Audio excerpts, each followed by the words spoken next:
South, the length of Padre Island, all the way down as far as you can go to the south and still be in the United States, down to a little town of South Padre Island.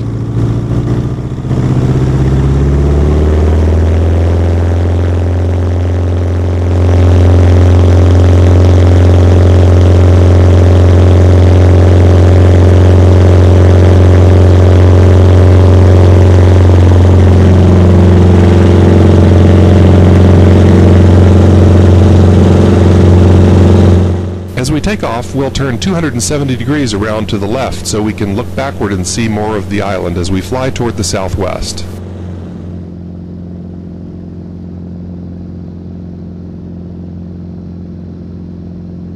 Pirates, including Jean Lafitte, ran all up and down the coast in the early 1800s, and Port Aransas was one of their favorite hideouts. There's talk of buried treasure still left here somewhere, but do you want to go looking for it somewhere in all that land out there?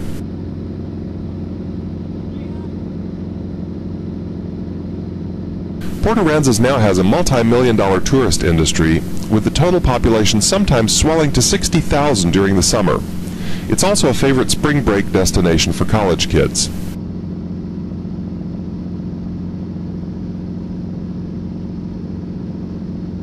Now here's a sobering thought.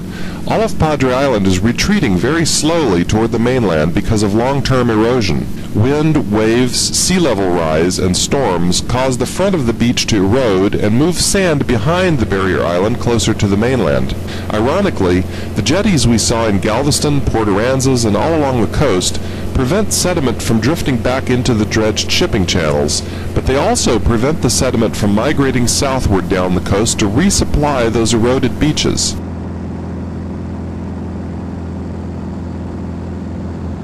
That's the Padre Isles Country Club down there, and those fingers out into the water are housing developments, some completed and some not yet begun.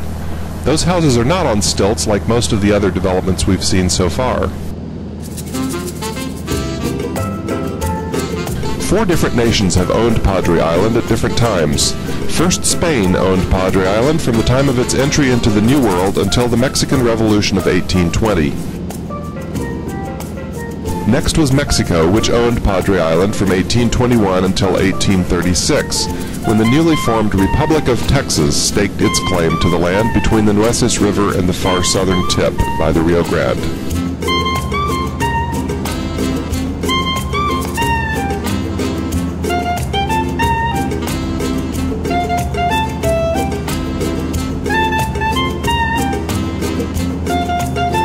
Few trees exist on the island. Those that do are mostly mesquite, live oak, or willow.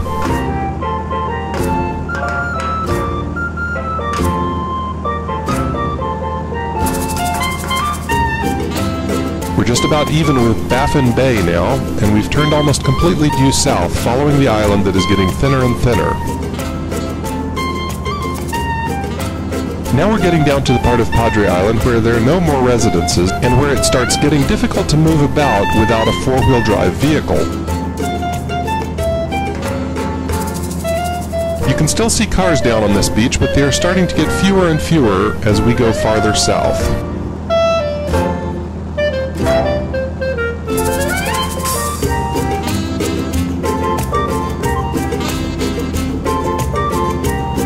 And there you can see where they've dredged a canal from the bay out to the Gulf, just across from Port Mansfield.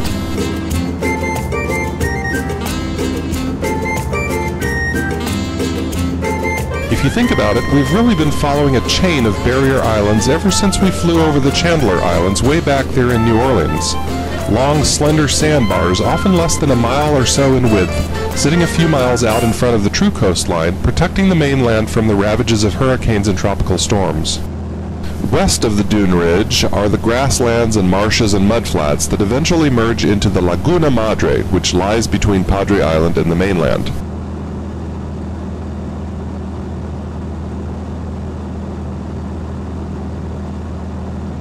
And finally we arrive at South Padre Island.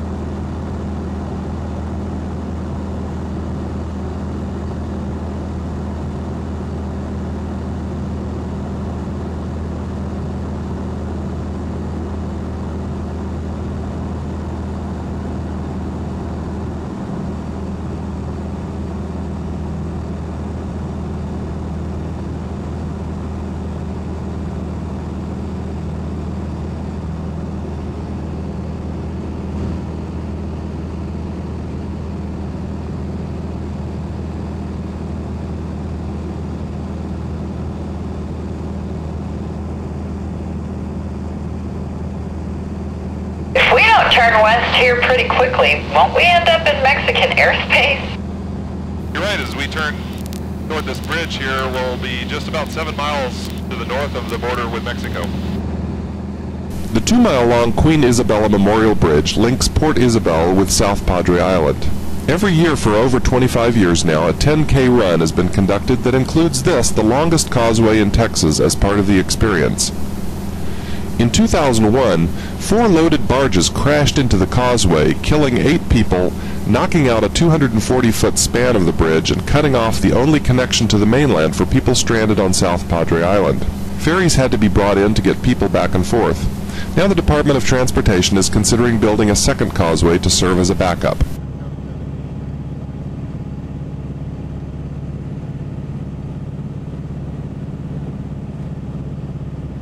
This airport is much closer to the beaches than the major air carrier airports in Brownsville, Harlingen, or McAllen.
Port Isabel's airport used to be fairly busy back in the World War II days.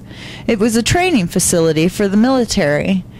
And as you can see, there's only one runway that's still active.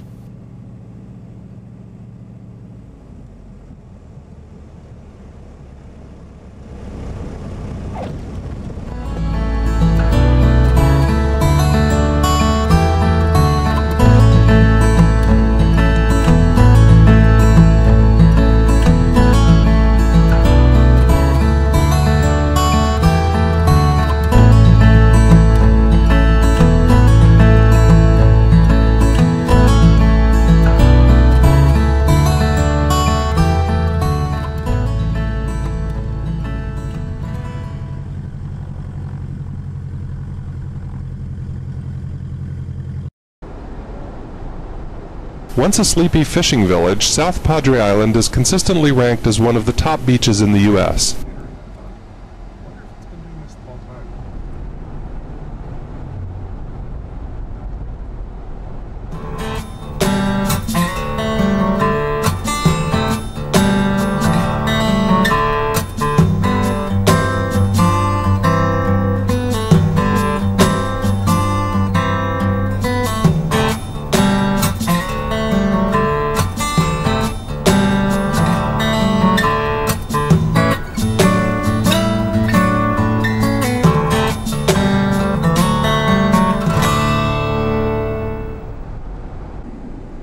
South Padre Island seems to be one long strand of vacation.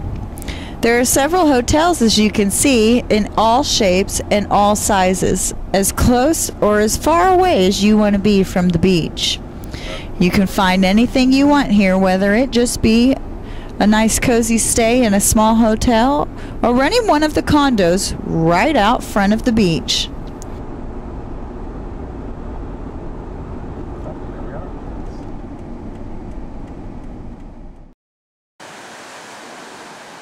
The 30-mile-long island offers stretches of white sand, turquoise waters, and a laid-back style of living that attracts people here year-round.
Padre is the longest barrier island in the world.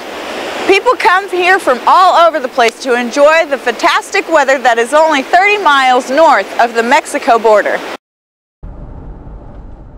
We're going to drive north on the road that leads beyond the hotels out into the sand dunes that make up most of the island. Just behind the beach is a narrow dune ridge running nearly the length of the entire island. Occasionally, wind, water, or humans create breaches in the dune ridge, and then the sand starts blowing through the breach, creating blowout dunes, which may drift across the island at the rate of as much as 35 feet per year, until plants settle in the soil and stop it from moving.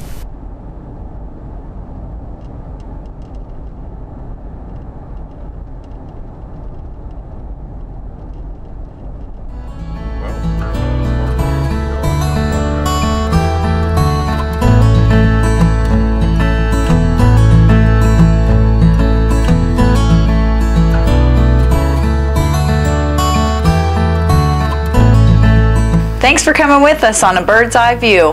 I hope you've enjoyed your views on the ground and in the air. Come join us on the eastern part of the Gulf Coast. We've still got a bunch of places over there to see. Until next time.